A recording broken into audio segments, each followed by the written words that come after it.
So ngayon nga mga sangkay, naglabas ng malaking impormasyon itong bansang Iran, yung bagong upong leader nila, mga sangkay, na maghihiganti daw po sa bansang Amerika.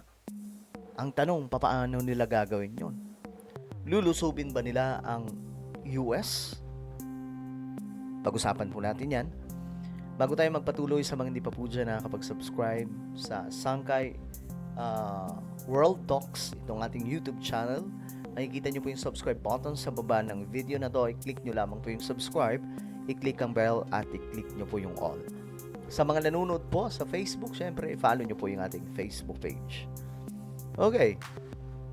Napaka-interesting lang nitong sinasabi nila mga sangkay kasi parang ganun kadali kalaban ang Amerika no? Ayon po kasi dito, walang atrasan na. Bagong supreme leader na si Khamenei, yung anak, mga sangkay, pangalawang anak, nangakong ipaghihiganti ang ama at ang Iran. Ba't sinama pa yung Iran? Dapat yung regime lang. Kasi yung Iranian, galit nga sa kanila, ayaw sa kanila eh. Patuloy daw na atakihin ng Iran ang US bases sa Middle East. Aatakihin daw po yung mga base militar ng Amerika. Ito ang banta ng bagong supreme leader nila ng Tehran bilang ganti sa madugong opensiba ng Israel at Amerika. Narito ang agenda report ni Francis Folve. Walang balak umatras ang Iran. Yan ang malinaw matapos ang kauna-unahang pahayag ng bagong supreme leader na si Mojtaba Khamenei. Ipaghihiganti raw niya ang mga namatay sa opensiba ng Israel at Amerika. Ang tanong, paano niya yun? Ipaghihiganti, no? Paano niya kagagawin yan? Mga sangkay. Kung mahina na po sila ngayon. Kasi ayon nga po kay Donald Trump, mahina na po ngayon ang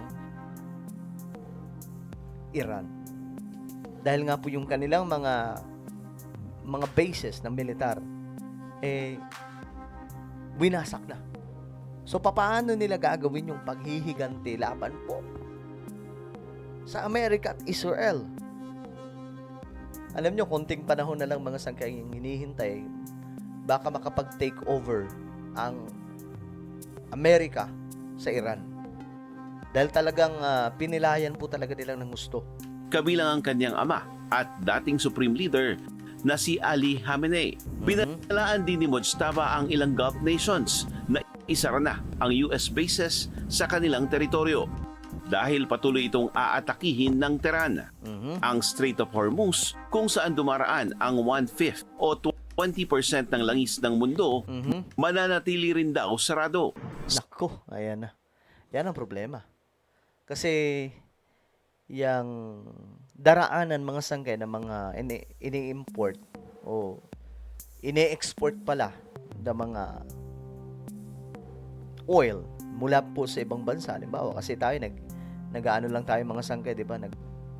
I-import lang po tayo ng oil. Wala naman po talaga tayo sariling anuhan dito, mga sangkay. Malaking planta para po pagkunan ng oil. Yung ano sana, itong West Philippines pero hindi po tayo makagalaw dahil nga po sa banta ng China. Tapos, may mga kumakampi pa po sa China. Naknantok pa talaga. So, yan ang problema. Dahil itong Strait of Hormuz, kapag nakasara, ibig sabihin, hindi makakadaan yung mga oil na papunta sa ibang mga bansa.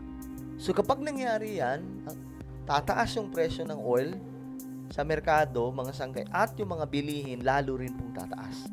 Yung inflation, lalong lalala. Yun yung bad news sa lahat, mga sangkay. Sa madaling sabi, ganun kasama ang gobyerno ng Iran.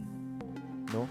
Ganyan po kalala ang gobyerno ng Iran. Sa ika-14 na araw ng giyera, minaliit ng US ang mga banta ni Mojtaba. Ayon sa US Central Command, Iran is losing air capability day by day. Wala pa rin katiyakan kung kailan matatapos ang sigalot sa Middle East.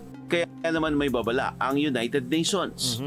The region is home to some of the largest numbers of people in need of humanitarian assistance globally. The recent escalation risks deepening civilian suffering and causing further damage to already fragile civilian infrastructure. De-escalation at dialogue at proteksyon ng mga sibilyan ang panawagan ng UN. Para sa agenda, Pero mga sanggay, ang inaatake lang, ang good thing lang talaga dito sa Amerika at Israel. Kasi ang kanilang inaatake lamang po ay yung ano lang, itong mga ano lang, pwesto ng mga militar ng Iran. Hindi po nila inaatake yung mga walang kinalaman mga sanggay. Mga sundalo lamang po talaga ng Iran. Yun lamang po yung kanilang binabakbakan. Kasi nga po, gusto nga po nila na wala nang magawa itong Iran na pag-atake. Mapilayan po talaga ng gusto. Pero mga sanggay, ewan ko kung paano magtatapos ang digmaan na ito. Though, sinasabi po ni Donald Trump na itong digmaan na ito, mga sanggay, malapit na daw po matapos.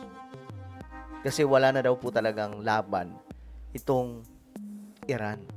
Paubos na po, mga sanggay, yung kanilang mga kagamitang pandigma. Kasi nga po, yun po yung mga target ng US at Israel. At ngayon nga, mga sangkay, nagbabala na po yung Iran sa kanilang mga komunidad na huwag magpoprotesta laban sa kanilang gobyerno, kundi itutumba silang lahat. Ganyang kalala, mga sangkay, yung kanilang warning laban po dito sa mga Iranian. Sa madaling sabi, mga sangkay, doon pa lang makikita na po natin ang punto na may mga tao nga na ayaw sa Iran government or Iranian regime.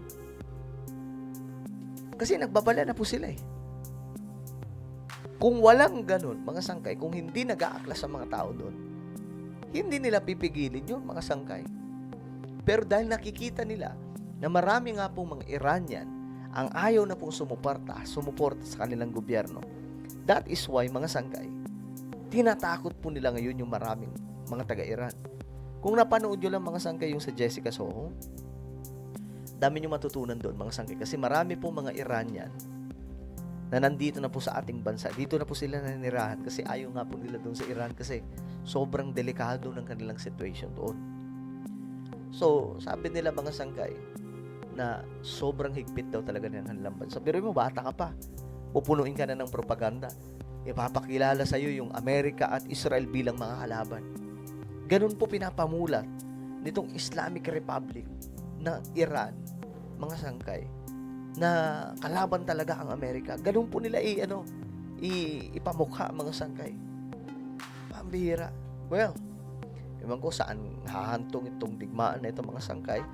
Ano sa tingin nyo, kaya pa ba ng Iran umatake sa Amerika?